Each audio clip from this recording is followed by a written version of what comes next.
Godspeed to the city streets. We began to feel the fire. We rise like tall buildings as the chemicals they take us higher. 반갑습니다. 늘 함께 해주시는 여러분들께 감사드리고요. 혹시나 놓치신 분들이 계시다면 일평생 한 번에 하시는 이 밑에 알림 설정 종 모양 잊지 마시기 바라겠습니다. 자, 오늘 내용도 조금이라도 시간 낭비하지 않으신 도움되시는 시간 되기 바랍니다. 첫 번째 소식입니다. 중국에 대한 합계 관세가 125%가 아니라고 합니다. 145%라고 합니다. 도널드 트럼프 대통령이 미국의 상호 관세에 보복 대응을 한 중국에 부과한 합계 관세율이 125%가 아닌 145%라고 미국 매체들이 10일 보도를 했습니다. 미국의 CNN과 CNBC 등에 따르면 미국의 백악관은 이날 트럼프 정부의 출범 이후에 미국이 중국산 수입품에 부과를 한 합계 관세율이 145%라고 확인을 해 준 겁니다. CNBC는 중국에 대한 상호 관세율이 125%라고 행정명령에 명시가 되어 있다라며 여기에 20%의 펜타닐 관세 비율을 추가해야 한다라며 백악관 관계자는 145%가 현재 중국산 상품에 대한 정확한 새로운 관세율이라고 확인했다라면서 밝히고 있는 겁니다.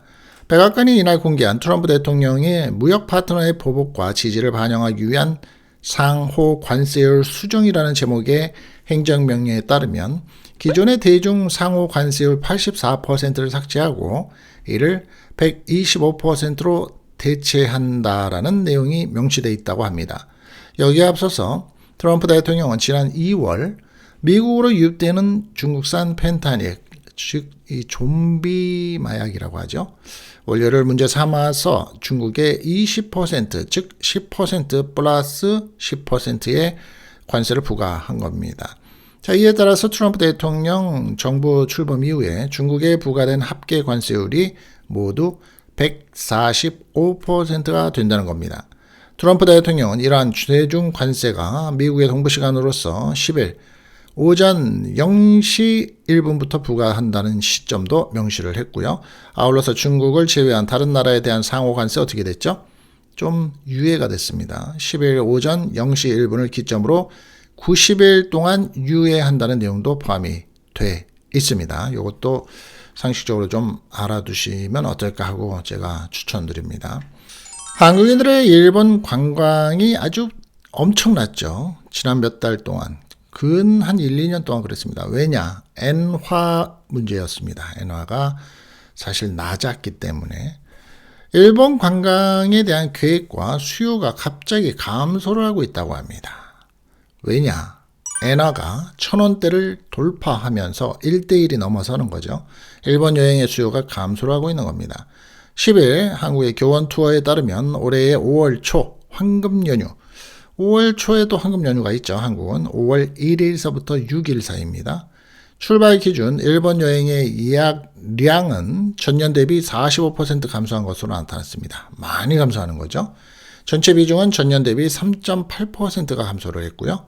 예약 순위 역시 지난해 3위를 차지하던 일본이 5위로 떨어졌다고 합니다. 법무부 통계월보에 따르면 올해 2월 일본을 찾는 한국인의 방문객 수는 81만 5,201명으로서 전월 93만 5,815명 대비 12.9%가 줄어든 것으로 나타났습니다.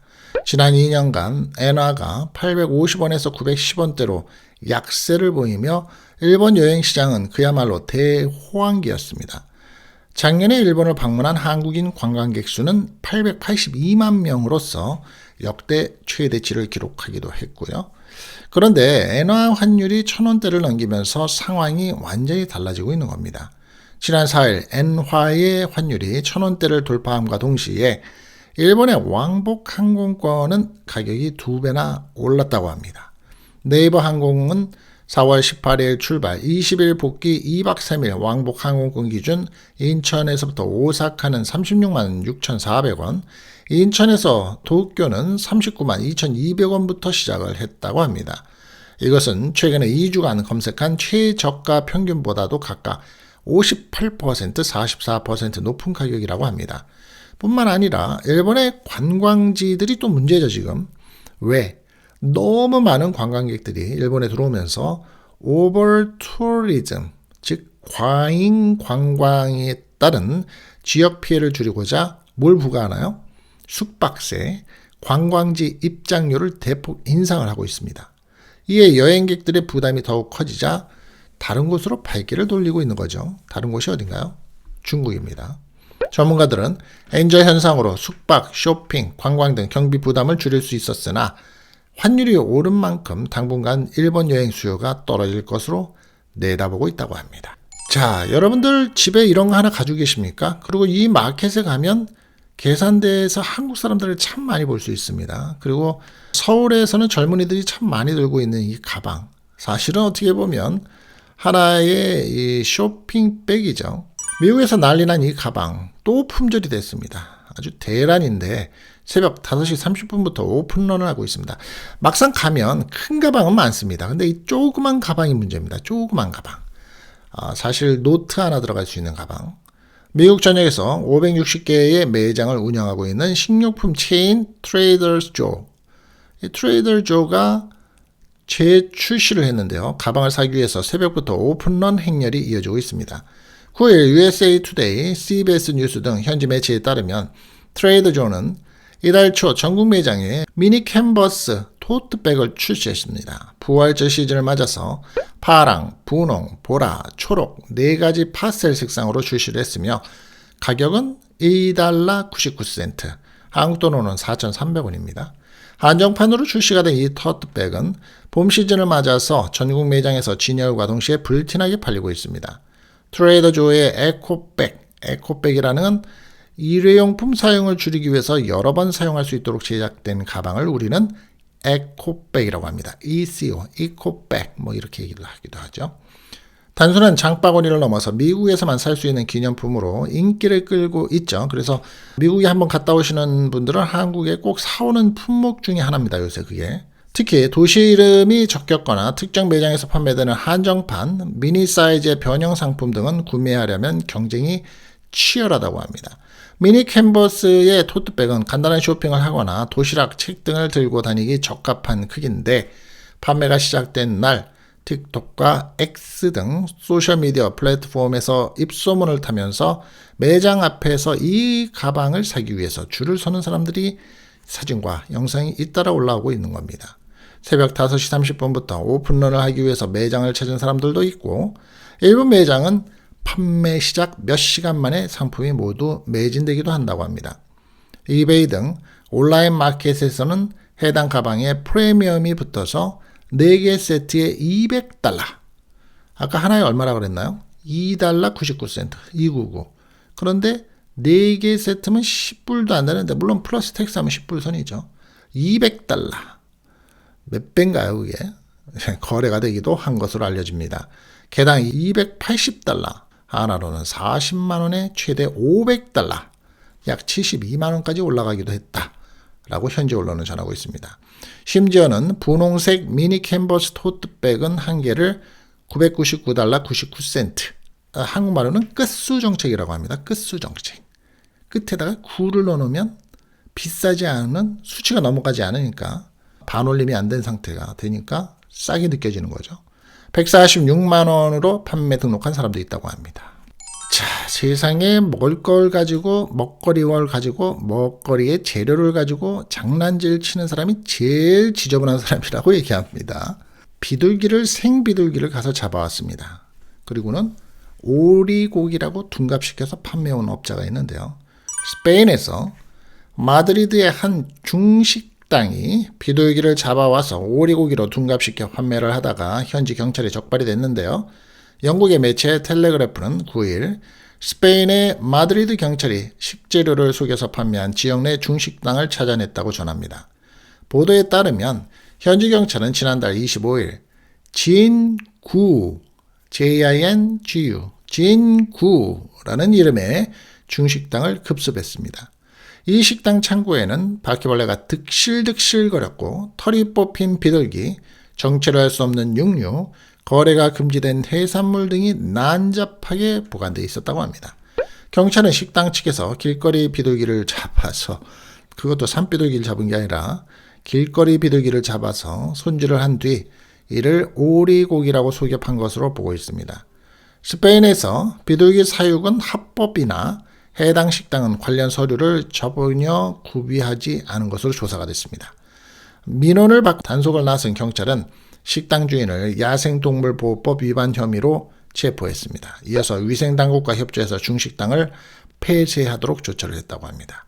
문제의 식당은 마드리드에서 10년 넘게 운영을 해왔다고 합니다. 그러니 손님이 있던 없던 10년 동안에 다녀간 사람들은 거기에서 이 음식을 주문한 사람들이 10명 중에 1명이라고 하더라도 정말 몇 명이 먹었을까요? 이곳의 리뷰는 수백 개에 달했는데 대부분이 식당 위생과 음식 맛을 지적하는 내용이었다고 합니다. 지난 1월 리뷰를 남긴 한 손님은 음식 맛과 위생 상태가 너무 안 좋았다라며 오리에서 이상한 맛이 났고 주방은 몇 달간 청소를 하지 않은 것처럼 보였다라고 말을 합니다. 경찰 관계자는 음식점의 창고에만 원산지를 알 수 없는 식재료가 1톤 정도 보관되어 있었다며 단속을 위해서 창고에 들어갔을 때 참을 수 없을 정도의 썩은 냄새를 맡았다라고 밝혔습니다. 화가 나네요. 그렇죠? 저런 음식을 가지고 돈을 주고서 가서 먹고 나서는 역시 음식점은 또 이런 음식은 중국이 최고야 라고 또 얘기를 하는 사람들도 있었을 텐데, 한국에서 버스 운전기사분이 여성입니다. 버스에서 쓰러진 중국인 유학생을 구조한 일이 있었는데요. 달리던 마을버스에서 갑자기 의식을 잃고 쓰러진 20대 유학생을 대학생 딸을 둔 버스 운전기사가 구조한 사실이 뒤늦게 알려졌습니다. 10일 단국대학교에 따르면 지난달 21일 오후 3시쯤 경기도 용인시 수지구 보정동 꽃매 사거리를 지나던 24번 마을버스에서 단국대에 재학 중인 중국인 유학생 A씨 20살인데요. 갑자기 의식을 잃고 쓰러졌습니다. A씨가 쿵 하는 소리와 함께 쓰러진 순간 버스 운전기사 이시영씨 54입니다. 나이가. 곧바로 버스 운행을 멈춘 뒤 A씨를 향해서 뛰어가 상태를 살폈습니다. 동시에 근처에 있던 다른 승객은 A씨를 바로 눕혀 기도를 확보했습니다. 응급처치가 가능한 동네 병원 앞에 버스를 세운 E씨는 A양을 업고 뛰기 시작을 했고 처음 의식을 잃은 지 3분 만에 병원으로 이송될 수 있었다고 합니다. 함께 버스에 타고 있던 단국대 학생들도 힘을 보탰고요. 학생들은 A씨의 목을 받치고 차가워진 손발을 주무르며 병원 이송을 도왔습니다. A씨는 무사히 병원으로 이송이 돼서 2-3시간 내 의식을 되찾게 되었고 건강을 회복할 수 있었다고 합니다. 쓰러질 당시에 저혈압 쇼크로 의식을 잃었다고 말을 합니다. A씨는 신속한 응급처치가 가능하도록 가까운 병원으로 이송해주고 병원비까지 대납해준 버스기사 E씨에게 홍금기를 전하며 홍금기라고 합니다. 홍금기 감사를 표했다고 합니다. 이 홍금기가 뭐냐면 중국에서 생명을 살린 의인에게 수여하는 붉은 비단 깃발이라고 합니다. E씨는 쓰러진 여학생이 꼭 집에 있는 여대생 2딸 아이 같아서 엄마의 마음으로 1초의 망설임도 없고 바로 뛰어갈 수 있었다라며 단국대 학생들의 안전한 등하굣길을 위해서 당연히 해야 할 일인데 감사하다. 앞으로도 이러한 위급 상황을 마주하면 용기 내서 학생들과 시민들의 안전을 돕겠다라고 얘기를 했습니다. 이 중국 유학생이죠. 유학생은 이 기억이 한국에 대한 이미지가 평생을 가겠죠. 그리고 이 학생 주변에 있는 수많은 사람들은 한국이란 나라의 이 한 버스 기사분 때문에 이미지 완전히 달라지는 거죠. 그렇죠? 감사한 노릇입니다. 술에 취한 승객들이 보통 택시를 타고 가죠. 한국에서는 대리운전 기사를 이용하기도 합니다만 이 술에 취한 승객이 잠든 사이에 돈을 뜯어낸 택시기사가 있습니다. 보통은 강도들이 택시기사를 상해하거나 돈을 뺐는데 반대인 거죠. 술에 취한 승객이 잠든 사이에 가짜 토사물을 택시에 뿌려서 돈을 뜯어낸 택시기사가 경찰에 붙잡혔는데요. 한두 번이 아닙니다. 10일 서울종합경찰서는 상습 공갈 혐의로 택시기사 A씨를 구속 송치했다고 밝혔습니다. A씨는 약 1년 동안 서울, 경기, 충청 지역에서 승객 160명으로부터 1억 5천만 원을 뜯어낸 혐의를 받고 있습니다. 조사 결과 A씨는 만취 승객을 선별해서 택시에 태워 한적한 곳에 차를 세운 뒤 승객이 잠든 사이에 죽, 콜라, 커피 등으로 미리 만들어둔 가짜 토사물을 자신의 얼굴과 택시에 뿌리고 합의금을 받는 방식으로 돈을 요구한 것으로 드러났습니다. 또한 A씨는 운전 중에 폭행을 당했다라며 운전자 폭행으로 처벌을 받으면 1,000만 원의 벌금을 받을 수 있다고 협박을 하면서 형사 합의금, 세차 비용, 파손된 안경 구입비 등 명목으로서 적게는 30만 원부터 많게는 600만 원의 합의금을 받은 것으로 전해졌습니다. A씨의 범행은 최근에 한 승객이 운전자 폭행 혐의로 경찰 조사를 받으면서 드러났는데요. 이 승객이 만취를 해도 절대 토하지 않는다며 억울함을 토로하자 경찰은 국립과학수사연구원에 토사물의 감정을 의뢰했습니다. 그 결과 A씨의 범행이 밝혀진 겁니다. 수사에 나선 경찰은 만취한 승객으로 위장해서 A씨의 택시에 탑승을 했다고 합니다. 증거를 잡으려고 그러는 거죠. 대단합니다. 경찰들도. 경찰은 범행 장면을 체증해서 범죄 사실을 입증한 뒤 A씨를 경기도 남양주 일대에서 현행범으로 체포를 했습니다. 경찰은 추가 신고 등을 통해서 피해 규모를 확인한 뒤 검찰에 추가 송부할 방침이라고 합니다. 160명 이상을 그동안에 1억 5천만 원을 뜯어왔는데 더 많은 모양입니다. 세상을 이렇게 살고 싶을까요? 이렇게 해서 돈을 벌면 소중하게 쓰여질까요? 이렇게 해서 돈을 벌고서 가서는 가족들한테 정직하게 살라고 얘기를 하고 인생은 열심히 살아야 된다고 얘기를 하면서 교육을 시키는 아버지이겠죠. 생각이 참 많이 듭니다. 그렇죠? 자, 오늘 제가 준비한 영상은 여기까지입니다. 오늘도 끝까지 함께해 주신 여러분들은 정말 멋지신 분들입니다. 한없이 긍정적인 시간이 가득하시길 바라고요. 경제적인 고민과 힘든 상황이 많으실 텐데 힘내시기 바라겠습니다. 다음 시간에 또 뵙겠습니다. 감사합니다. Our hearts beat to the city streets. We began to feel the fire. We rise like tall buildings as the chemicals they take us higher.